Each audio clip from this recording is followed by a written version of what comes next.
લોકમત ન્યૂઝમાં આપનું સ્વાગત છે। વડોદરા મહાનગરપાલિકાની આવનારી 26મી એપ્રિલની ચૂંટણીને લઈને શહેરમાં રાજકીય ગરમાવો દિવસેને દિવસે વધી રહ્યો છે।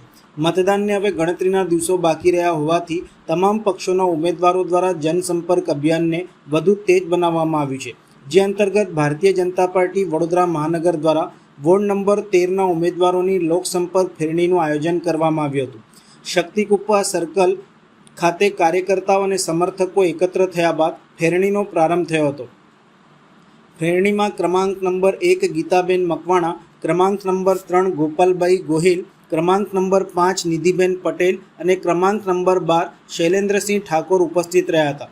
મોટી સંખ્યામાં ભાજપના કાર્યકર્તાઓ અને સ્થાનિક નાગરિકો જોડાતા સમગ્ર વિસ્તાર રાજકીય માહોલથી ગુંજી ઉઠ્યો હતો। આ લોકસંપર્ક ફેરણી શક્તિકૃપા સર્કલથી શરૂ થઈ Jaynagar, Panchamrut, Teen Murti society, Sai Baba apartment, Shivsai flat, Triveni residency, Gaikwad colony, Ganesh society, Rajeshwar society, Lalbagh, Kumbharwada सहितना विस्तारोमांथी प्रसार थई गोयागेट खाते पूर्ण थई हती। फेरणी दरमियान उम्मीदवारोए घरे घरे जईने मतदारोनो संपर्क कर्यो हतो अने भाजपने समर्थन आपवा अपील करी हती। स्थानिक लोकोमांथी मळता प्रतिसादने ध्यानमां राखता उम्मीदवारोए पोतानी जीत अंगे विश्वास व्यक्त कर्यो हतो। आ वचन नहीं पण आ विकासनी गेरंटी है।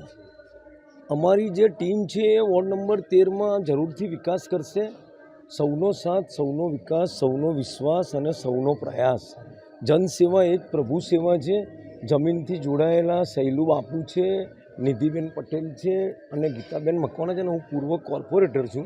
4 कमळ आ वखते खिलावानो ए अमारो संपर्क है। Ward number 13 Bharatiya Janata party अमे 4 उम्मीदवार, वॉर्ड प्रमुख, महामंत्री, वॉर्डना संगठननी टीम, नानामां नाना कार्यकर्ताथी लईने तमाम शुभेच्छक मित्रों साथे आज अमारो फेरણીનો सतत 7मो दिवस है। अत्यारे सलाटवाड़ा सरकारी प्रेसनी बाजुमांथी अमे फेरણીની શરૂઆત કરી છે। आप मीडियाना माध्यमथी જોઈ રહ્યા છો છેલ્લા અઠવાડિયાથી ભારે આવકાર મળીને લોકો આશીર્વાદ આપી રહ્યા છે। આ વખતે વોર્ડ નંબર 13માં પરિવર્તન નિશ્ચિત છે। જે છેલ્લા 3 ટર્મથી ભારતીય જનતા પાર્ટીનો એક કમળ ઓછું થાય છે। આ વખતે વોર્ડ નંબર 13માં કોંગ્રેસ મુક્ત કરવાનું લોકોએ જ આશ્વાસન આપ્યું છે અને આશીર્વાદ આપ્યા છે। છેલ્લા 25 વર્ષથી અમે 4 ઉમેદવારો પ્રજાની વચ્ચે રહ્યા છે, એટલે આ વખતે સાચા કાર્યકર્તાની પાર્ટીએ કદર કરી છે એવું લોકમુખે ચર્ચા છે। લોકો અમને આશ્વાસન એટલા માટે આપ્યા। 15 વર્ષથી કોંગ્રેસના જે ઉમેદવારો કામો નહીં થતા એવી ફરિયાદ મળી છે।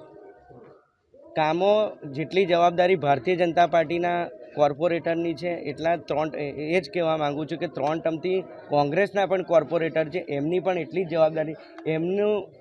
એમનાથી નાથી થતા કામ એટલા માટે જ આ વખતે ભારતીય જનતા પાર્ટીની સંપૂર્ણ પેનલને વિજય બનાવવાનું લોકોએ નિશ્ચિત કરી લીધું ને પરિવર્તન 100% આવે। આજે અમારા ચૂંટણી પ્રચારનો 7મો દિવસ છે અને આનાથી વિશેષ વાત કંઈ હોઈ જ નહીં શકતી કે અમારી સાથે જે જોડાયા છે તે આપણા પૂર્વ મંત્રી, આપણા જે સ્પીકર છે શ્રી રાજેન્દ્ર ત્રિવેદીજી, એમના સાનિધ્યમાં અને એમનો જે સપોર્ટ અમને મળે છે, એમને ચોખ્ખું કહી દીધું કે હું તો અહીંયા કાર્યકર્તા તરીકે આવું છું। એટલે આટલા ગ્રાઉન્ડેડ જે વરિષ્ઠ નેતા હોય એ અમારી સાથે આ પ્રચારમાં જોડાયા હોય તો એમાં 4 ચાંદ ઓલરેડી લાગી ગઈ છે।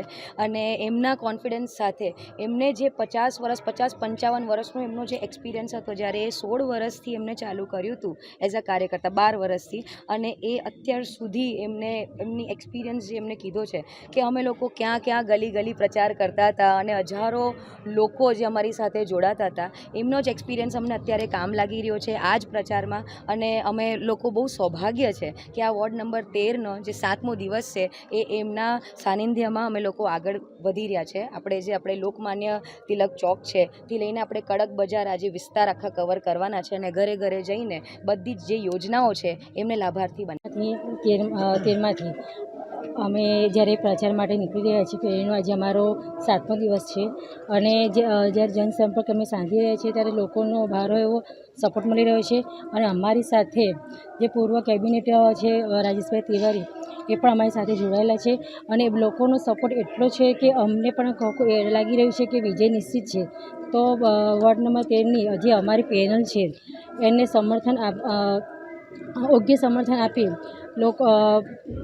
અમારી યોગ્ય પસંદગી કરીને ભાજપને વિજય બનાવો અને જનતાને એટલું જ કહેવાનું કે 26 તારીખે જે મતદાન કરવાનું છે તો વેરાસરથી આવી જાઓ સવારમાં અને મતદાન જરૂર કરો અને કમળના નિશાન પર બટન દબાવીને અને ભાજપને વિજય બનાવો.